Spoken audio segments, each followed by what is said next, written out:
Arelaro, professora da Faculdade de Educação da USP, a educadora Guiomar Namo de Mello, membro do Conselho Estadual de Educação, e Luiz Carlos de Menezes, físico e também membro do Conselho Estadual de Educação. Nós terminamos o bloco anterior falando da questão de como respeitar as diferenças regionais na elaboração desses currículos. Como vai funcionar? É por isso que a medida provisória diz que poderão. Se ela colocar que deverão, ela está engessando o currículo. Agora, se ela colocar que poderão entrar os temas que cada escola, cada região, cada sistema achar que precisa, certo?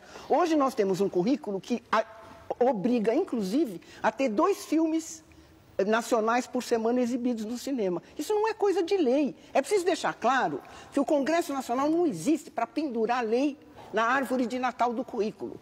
O Congresso Nacional existe para dar as grandes diretrizes, para dar os princípios, os fundamentos da educação. Disciplina é com o Conselho Nacional de Educação, com os conselhos estaduais e com os executivos. Então, nós temos mania de deputado vai lá e cria lei. Certo? Grupo de pressão vai lá e cria uma lei e daí emenda tudo. Isso é o que a gente mais assiste no nosso país, né? Uma outra questão é como garantir, então, que os interesses dos nossos estudantes aqui presentes estejam à frente dos interesses políticos. Olha, um ponto, né, não é só um, mas esse é um ponto positivo na proposta do governo, que é de coibir que haja daqui para frente mais iniciativas de introdução de disciplinas no currículo, em geral, não é só do ensino médio, não, da educação básica inteira. Isso não é correto.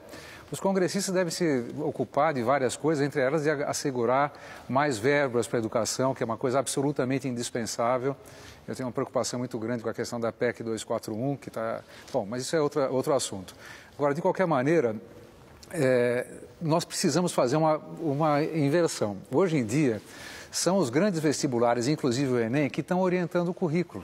Isso é uma subversão completa do processo, né? O carro está na frente dos bois. Nós temos que fazer com que os bois estejam na frente dos carros. Ou seja, que haja uma base nacional curricular em torno da qual os exames nacionais, os vestibulares e tudo mais comecem a se organizar. Isso. O livro didático seja produzido com base na... Enfim, e a formação de professores. E a formação de professores.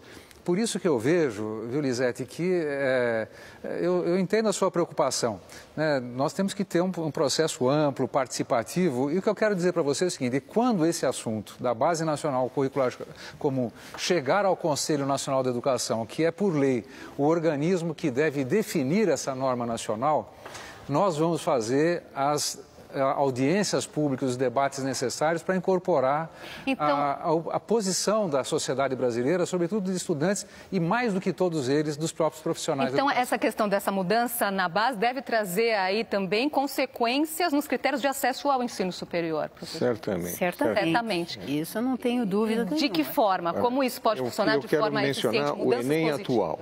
O Enem atual tem aquelas habilidades, aquelas competências, etc.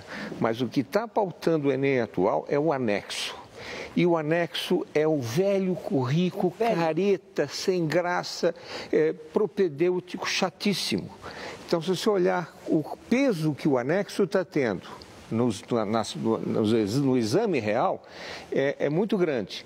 E eu gostaria muito que nas novas versões do Enem, esse anexo fosse pautado numa base nacional comum que sinalizasse competências gerais, habilidades, e não fosse pautado na repetição de informações. O Enem não foi feito para ser um vestibulão, né? Quando a gente construiu o Enem, eu fui um dos elaboradores, a ideia era um exame de saída do ensino médio e havia uma expressão interessante, é como se fosse um exame de múltipla escolha com consulta, porque na formulação da questão você tinha os elementos a partir do qual elaborar. O novo Enem, que foi pautado no velho Enseja, que era o exame de certificação de jovens e adultos, virou um vestibulão careta, antigo. É preciso rever isso de novo. E no momento em que a Base Nacional Comum, revista, enxugada, você tem razão, é um negócio enorme que tem que ser muito enxugado, espero que esteja sendo. Ela for um novo anexo, o Enem tiver pautado nisso, você vai ter um acesso ao ensino superior não montado na velha decoreba, mas em habilidades. Vamos voltar à nossa plateia, Laís? Tem gente que está às portas do Enem, tem gente preocupado com o ensino médio que vai tentar entrar na universidade. O Gabriel é um deles e tem uma pergunta. Hoje no Brasil, a gente não tem nenhum tipo de bolsa para alunos que têm vocações em certas áreas. Eu gostaria de perguntar se vocês acham que é interessante ter certas bolsas para alunos que têm vocações, por exemplo, no esporte, ou no cinema, ou qualquer outra área, assim, sem ser fazendo uma própria prova. Para facilitar o acesso ao ensino superior. Sim, sim. Hoje no Brasil tem uma coisa que é correta, por exemplo, de incentivo a quem quer ser professor. Se é uma coisa que é importante no Brasil, a gente ter bons professores. Não haverá educação, nem país de qualidade, se nós não tivermos professores de boa qualidade. E hoje todo o sistema de financiamento da educação, inclusive FIES, ProUni, além da ampliação razoável das vagas nas universidades públicas, elas têm favorecido... Agora, você está dizendo mais coisas, né? Mas só para dizer que hoje em dia quem quer ser professor, né, é altamente favorecido, porque se vai fazer o seu curso numa faculdade privada, ele nem precisa depois devolver o FIES. Agora, o Enem tem um problema. Queria só falar uma coisinha sobre a questão de bolsas. É que eu acho que há uma reivindicação hoje da juventude correta, que é o seguinte, quer dizer, de uma certa forma, o FIES e o ProUni, na verdade, beneficiam exclusivamente o aluno que vai para a escola privada, que tem sido também um problema. Efetivamente, o jovem que vai, por exemplo, para a USP, ele não tem bolsa nenhuma. Se ele recebesse essa bolsa para ele se autossustentar durante o curso, isso chama-se assistência estudantil, seria muito interessante, porque ele poderia se dedicar mais ao seu curso de boa qualidade. Acho que esta é uma reivindicação combate justa. O Enem tem um problema que ele pede a mesma coisa igual para todo mundo. Na verdade, o mínimo que se poderia fazer, eu diria assim, aquela mudança básica do Enem deveria ser ter ponderações diferentes dependendo do interesse manifestado pelo aluno. Esse é o mínimo, né? Já que nós temos o Enem aí, e realmente eliminar o exame seria uma coisa praticamente impossível, né?